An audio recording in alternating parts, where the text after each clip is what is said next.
Abonnez-vous à Kadjumbo TV et vous aurez de tout. Kadjumbo TV, c'est du travail. Abonnez-vous et faites abonner aussi les autres. Pande kombote na bino na yena lombangu na koka kosolola na bino kosenga que bokoka ko like ko tia que c'est OK na émission nazo sala. Vous likez, vous demandez encore aux autres, comme je voulais toujours demander, de s'abonner à la chaîne pour nous encourager. Donc, tout ça pour ça que abonnez à biso baba kisama. Et donc, je serai très reconnaissant. Vous regardez bien qu'on est bougrement en retard par rapport aux autres. Et je demande à ce que cette crème-là, n'hésitez pas d'amener aussi les autres. On n'a pas besoin que des gens très intello, mais on a besoin aussi de s'abonner. Pour notre chaîne, nous en avons besoin. Naye kosolola lelo likambo etali biktumbana est. Kaka lelo yo na ko expliquer position ya bakatange makambo bazo réclamer pour basala pays. Kaka na émission yo na koloba na komeka kosolola lisolo ya Mbemba na Katumbi face na invitation bapesaki bango pour la union sacrée. Na komeka kozongela lisusu esika Eliezer Tambwe a sali déclaration na koka ko expliquer ndenge nga na moni et puis na kosukisa masolo ya lelo na oyo etali Moïse Katumbi na ensemble na ye ya liboso bandeko ba mususu baza koloba Félix azoko kama kambute guerre ya esezo silate bandeko zakana ba guerre oyo omoni po o critiquer mutu omoni ke ezo silate peut-être ozo mona neti za kozanga tactique na technique ya kobundisa. Or ce n'est pas ça. Na est bato ebele baza koboma baza kaka ba originaire bango moko. Eza neti ndenge toza na Kinshasa wa kaka biso ba kinois to s'organiser to bomanaka l'état kosala nini na moma wana. Alors biso moko nde toza ko s'organiser pona ko boma baninga mususu na lingi kozongela ba image te ezalaka nango ebele et sika ba jeunes garçons baza recrutés par des Congolais eux-mêmes et puis baza ko boma bandeko na bango bango moko lokoso ya ko lukambongo ya facile pona minéré. Bien sûr que oui. Nabuzoba na biso. Rwanda oya bandaki kozonga azozongela parce que bi bango moko baza lokola banyama. Bazo boma na bango moko ye ape akoti na kati abandi pe ko boma. C'est nous-mêmes. Ezara na ba côté Nord Kivu, Sud Kivu, Bokena ba Ituri, banini okokuta batu Congolais ye moko aza kuzwa kombo ya lukote ya ADF nalu mais azali Congolais aza koboma bandeko na ye. Pourquoi on oublie par rapport tout ba pesa même Bitakura avait dit bato bazo organiser guerre wana bazaka kana Kinshasa ebele bazali bakonzi nde baza ko organiser oyebi tango bo solo la plan nyonso ya kosala ye azo yoka ezala côté ba militaire ezala côté ba ministre et ezala côté ba homme d'affaires nde azo signaler kuna bosala siko boye. Ça ne demande pas, même les Américains sont baillés, c'est-à-dire on est mauvais, on inquiète même Dieu. Donc guerre à est, vous vendez à bino. Peut-être tant que vous avez on est comme le chantage. Oh le président, oh et comme ils font des commerces, batutu bakangami, au coup de souye longi à Rwandete, aux autres Congolais yemoko. Va pétier arme azui makasha kuzwa mopanga ko kata moninga na ye eloko amona ke pa Barwandi na Katanga. Ça m'étonne nazala ba image balobi yango na Kibemba balobi na Kikarunda Kilubakate na Swahili. Donc pour ça na lekisi na banda ko interpréter ça ne sert à rien, mais kuna na kati bazolo baboy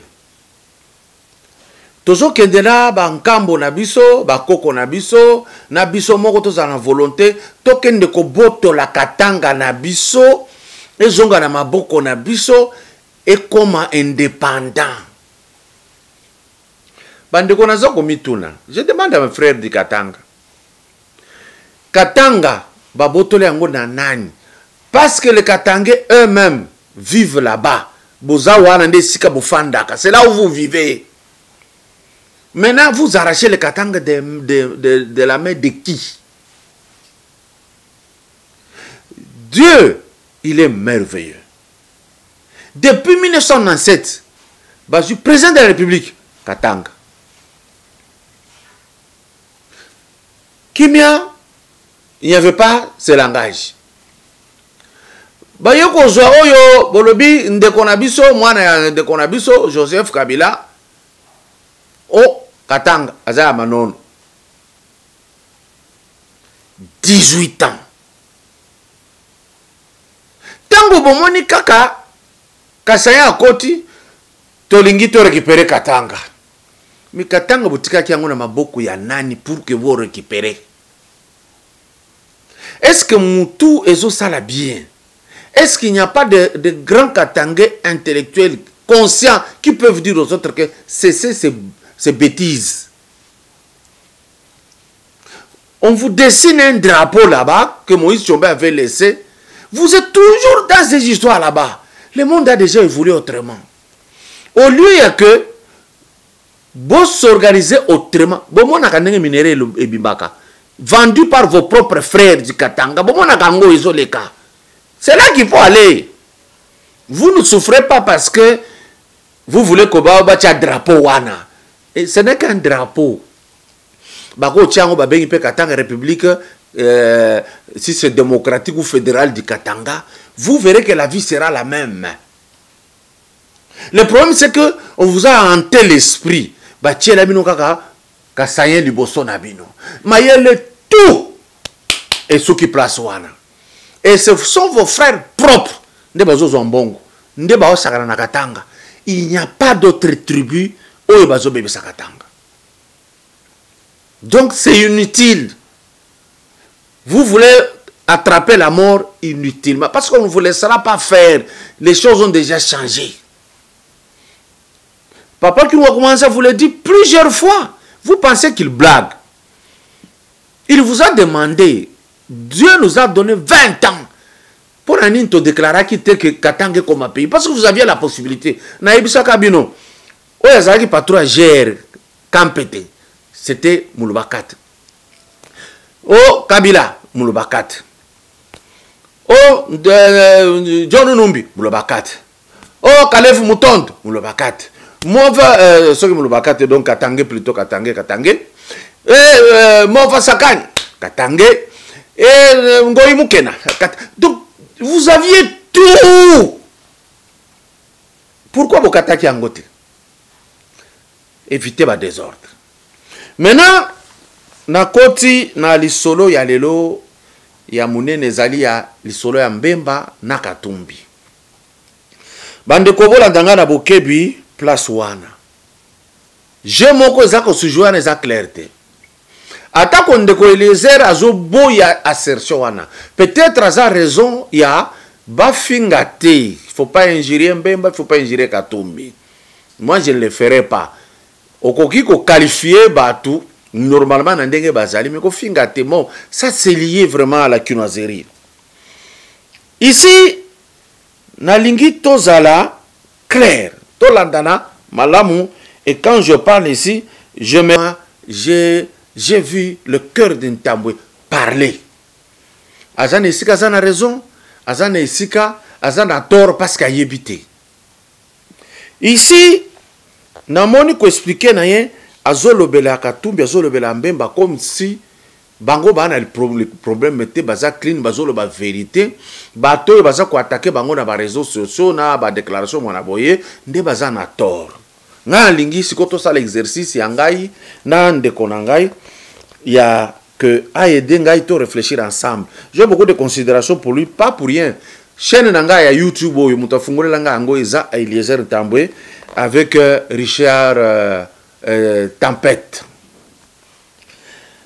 Ndeko to landa boye. Na zongisi Katumbi na Genève. Na Mbemba na Genève. Na yoki yo na émission zoloba makambo à Genève et à Ouattara. Il faut ezala. Il faut ezala. Le passé, ça peut servir biso na koyeba ko aborder présent na ko prévoir futur. Parce que bato na tango baza ko condamner Moïse Katumbi to Mbemba, ba fute. Ba yebi bato ba ndenge nini ba tambola ndenge nini. Ce qui est là, il faut que bango avec attention. Mais yo za na kacha mouvement na bango, boza batu ya plateforme politique moko, okokika ko défendre, c'est normal. Na Genève, Katumbi asalaki likambo moko oyo na lingi na pesa LCC. Un homme est en train de dire que j'aime mon épouse beaucoup, vraiment je l'aime beaucoup. Il n'y a rien au monde qui puisse dépasser l'amour que j'ai pour mon épouse. Mais Moutouana ya zakaka na bara, zakaka na bandumba. Est-ce que Moutouana lobi vérité, place wana? Ou bien Moutouana abali moi sami balé, est-ce qu'elle lobi vérité, place wana? Ou bien na cité, lobi fiona nigaka mingi je l'aime, mais au bali mususu, est-ce que lobaki vérité? Ou bien kolinga oyo linga kie ya obi makana na ba fête pour na beauté na ye azala fleur na yo na lingi na lobani Moïse Katumbi dit que candidat Nangai mon frère Félix Tshisekedi mais il soutient Fayoulou. Est-ce que vous pouvez concilier les deux? Ça il faut pas que tout bosse à Genève. Il avait même dit, nous allons faire la campagne. Il a dit, nous allons faire la campagne à l'américaine. Abimisi Mbongo, atindi avion, Sangani et Belé pour que Félix accueille. Mais en même temps, il dit, c'est mon candidat. Ce qui réellement, ce que Katumbi avait dit était vrai que c'était son candidat. Il allait le suivre là où il était allé. Rester avec Fayoulou et dire que son candidat c'est Félix, c'est un mensonge. Ça, c'est un. Dans Genève, Kaka, déclaration à Mbemba Zalaki, je ne permettrai pas à Félix Tshisekedi d'être président de la République. C'est que vrai que vous allez dire pourquoi Tozo Koloba Makamoyo, alors que Balingi va à la place Moko, Bolingi Bobé, c'est parce que na yoki yo ozoloba, tant que vous finga bango, ce qui bande kona bango bi pa bango ba yoki bako kandengeni. Attention, c'est un mauvais discours. Vous voulez dire que ceux qui baboyi, ceux qui ba lobby contre Mbemba na Katumbi, bande kona bango na ba province, ba côté lema. Là, de konanga honorable. Au sala qui m'a revoir émission na yo, au lobby ango mais on a monaki déjà au sentir que c'était mauvais au kembang bango. Mais moi, j'ai suivi avec attention particulière. Alors, cette idée-là de Mbemba, de ne pas aimer Félix Tshisekedi à la présidence de la République. C'est mensonge de ce côté d'aimer Félix et de soutenir quelqu'un d'autre contre Félix. Êtes-vous sûr que ces gens ont changé? S'ils ont changé selon vous, pourquoi vous refusez que les gens de FCC ne puissent pas changer en venant dans l'union sacrée? C'est comme ça qu'il faut se poser des questions. Parce qu'il ne faut pas oublier que Mbemba Zaki adjoint il y a Kabila. Katumbi Azaraki gouverneur il y a Kabila. S'ils ont changé, admettez aussi que Bato FCC et Belé va changer. Comme Bomsoussou va changer. Comme aussi Bango Mibale Oyo, Basala qui semblait changer, Basaka Bango Moko. C'est possible. D'où j'aime yo en tant qu'honorable, intellectuel. Il faut qu'on raisonne bien. Na yoka ki façon lobby na motema moko, vous défendez vos chefs. C'est clair. Même moi, je l'ai toujours fait, hein? Ce n'est pas un péché. Avançons pour combattre. Moïse Katumbi a lobby, je ne suis pas venu pour prendre un poste. Je suis venu aider mon frère. En même temps, à Pesimo Congo, cahier de charge bimi. Cahier de charge est comme condition. Moïse Zang l'a dit. Et ça lié na cahier de charge. Parce que yo lingi, ko aider. Je vais aider mon frère. Et là, il a été précis. Je vais aider le frère, mais il ne vient pas aider la République. Alors, et pour aider le frère, vous posez condition. Et c'est encore, juste ici, battu ensemble des Baleka qui n'a top Congo pour dire que le partage des postes sera équitable. Vous ne voyez pas, honorable, qu'il fallait réfléchir place Ouana. Yomoko Outiko définir, là c'est magistral. Bravo. Que nulle part le chef de l'État a dit que l'Union sacrée était un mouvement, un regroupement politique ou un parti politique. Éveil de conscience.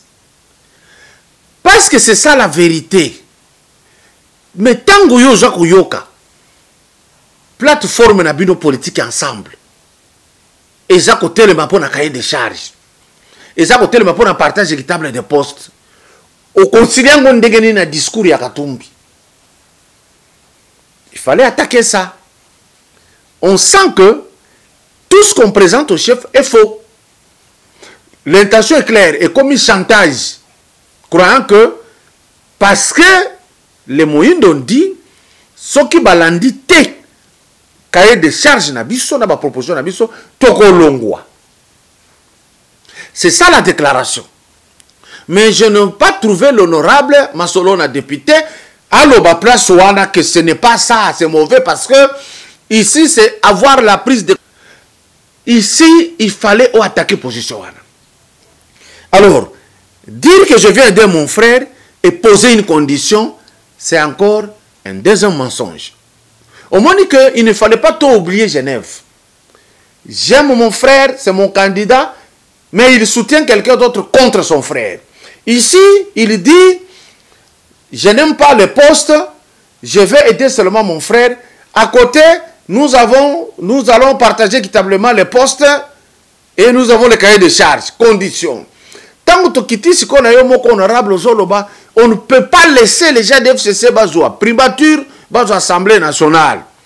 Là, on a raison, Moutouté, Alingaka, Batouana Dengue Bajeraki. Mais na Katina Bango, il y a toujours des exceptions. Dans la mesure où je voudrais réfléchir comme ceci. FCC, les abatou va travailler na Kabila. FCC, Basali Mabébé, pas tout le monde, ça, c'est clair. Si je dis pas tout le monde, voici le raisonnement. On a qui s'image au télémita, on a brandir bolongo de mabunda. Est-ce que honorable, Mabunda bolongoli na force ya ensemble pour la République, ou bien à la Mouka, ou bien bolongoli Mabunda na FCC, na IDPS, na Kashiemoko, na la Mouka, na ensemble, bosanga naki nde bolongoli Mabunda. Alors, pourquoi na partage ya ba poste FCC ba komi mbala moko mabe? Soko ba yakate, ba sangana na bino, pour la kolongola Mabunda. Est-ce que bolinga ki bo réclamer poste et bo pesa cahier de charge? Est-ce que bolinga besoin majorité besoin qu'on prévoir? Non. Donc, il faut faire très attention. Très attention sur quoi? Il faudrait que le président Nabino, il y a Katumbi, comme Bemba, Baïb Sabino, vérité. Ce qui a été vrai dans l'entretien à Bango, dans président Félix Tshisekedi. Pourquoi je dis ça? Tant qu'on dit que Balingi Bazoua primature na FCC, Bazoua Assemblée nationale na FCC, cette information, cette assurance, cette précision aux Yango Wapi. Parce que yo, aux alaki na réunion te, oyo basalaki. Yo zalaki te. Cela veut dire, l'un de vos chefs vous a dit ça. S'il vous a dit ça, vous avez vérifié. Parce que sachant que Bango, Barzalaka, Nabosolo mingi na mno côté. Tenez, kaka président Katumbi, yende alobaka, caméra kei, aibi eloko lingite, moi je ne peux pas trahir Kabila. Après il est parti. Quand il est parti, vous l'avez accepté parce que vous étiez opposant à Makassi. Vous l'avez accepté. Mais si, Bato FCC, Balobi, Tolembi, Kabila, Toye, Ndima Bango, le temps vous donnera raison ou leur donnera raison ou tort. Mais refuser d'emblée commencer à dire Bango Bakoki Kozoaboye, Teboanaboye, ça devient tendancieux. Ça devient autre chose. Ça démontre que dans cette histoire, ensemble, ils ont un agenda caché. Et que l'accomplissement est comme mon boulot, alors ça énerve. Parce que Bango ne va pas trop dans la émission, Bango ne va pas réclamer trop. Mais c'est très important. Pourquoi je dis ça? Vous aurez pu réfléchir ce que le président de la République avait déjà dit. Alingakate que même Jean Oyo Bazala Kikala, Bazonga na Bokonzi Oyo pour diriger. C'est simple. Heureusement, vous veniez de corriger quelque part. Vous avez dit bravo que non. Soki bapesi Katumbi poste, soki bapesi Mbemba, bakoyate bakotine bato mususu. Alors soki lobi soki bapesi, cela veut dire que on supposait, mais il ne fallait pas affirmer ici que FCC alingi azwa nyonso. Mais pourtant soki lobi soki bapesi. Or, vous avez déjà réclamé dans votre plateforme politique que il faut partager à l'équitable. Au moins c'est comme contradictoire. C'est-à-dire le président peut ou ne pas vous donner. Mais ici, la déclaration, vous dites qu'il est équitable. D'où présence ya batomi balé oyo na union sacrée, ça vient d'ouvrir une crise. Bango de ma crise. Parce que moi, je n'ai pas hésité de le dire. Quand ils ont raté les chefs de l'État à Genève, ils ont fait des choses sur terrain à Makassi. Ils l'ont raté. Comme il les invite dans sa famille, pas biologique, c'est là qu'il trouve le moyen à que, à sa faible, moment pourquoi je dis encore ça? Il invite Mbemba Yemoko, Poissolanaï. Mbemba rentre. Il invite Katumbi, Ayaba Solola. Katumbi, Alekimbangu, na avion, Ake Uzambemba, Ayenaye. Vous pouvez expliquer ça? Parce que basi basololi na ye. Yo ye malamoko yo na oyo. Pourquoi ye na ye? Parce que osa une personnalité. Je suis sur Katumbi. Papa Kyungwa commence conscient de ce qu'il fait comme politique. Il est debout au Katanga. Il déclare, il appelle la manifestation, le discours pour dire aux gens awa tribalisme toboy. Awa ba genyo sa ba ko katakatanga boy toboy. Mais Katumbi ne le fait pas. C'est là qu'il devrait commencer par aider les chefs de l'État. Parce que Zalakana Batu Ebele na Katanga, à Bengi Bango, à Sali discours, Ndenga Zaki Kosala Pona Kabila Joseph. Mais maintenant là, il ne le fait jamais. Il est là, il ne déclare pas, il n'attaque pas, il est calme, mais il dit qu'il veut aider le président de la République. Il l'appelle frère et il dit qu'il l'aime. Est-ce qu'honorable Okoki a changé ce discours? Parce qu'apparemment, Bakosho est belé, kaka na famille na bino politique. Apparemment, Oyebi Batumusu soubiente. Pour Justin Mbemba, il ne parle pas beaucoup, il ne fait pas trop de choses comme ça. Néanmoins, nous savons qu'il n'a jamais aimé telle catégorie de gens. Nous savons.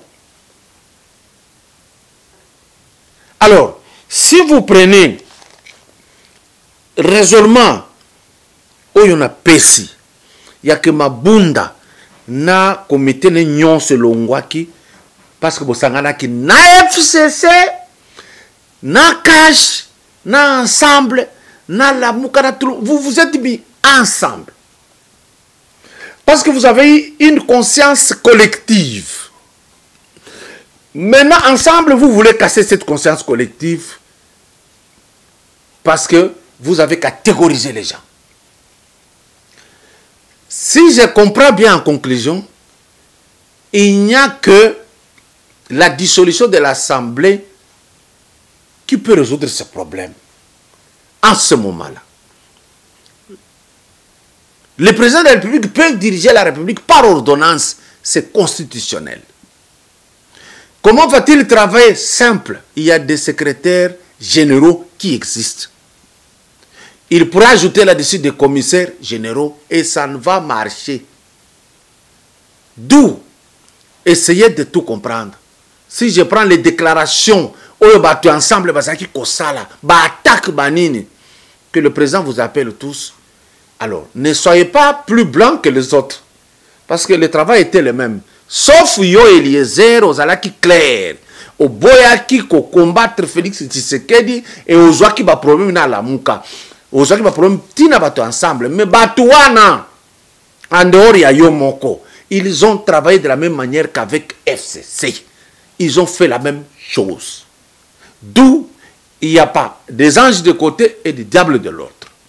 Dans la minute où tous en a conscience que la République est biso. Tout changer, tout l'ingayango, tout travail, tout kendeliboso. Merci beaucoup. Abonnez-vous à Kadjumbo TV et vous aurez de tout. Kadjumbo TV, c'est du travail. Abonnez-vous et faites abonner aussi les autres.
Yeah.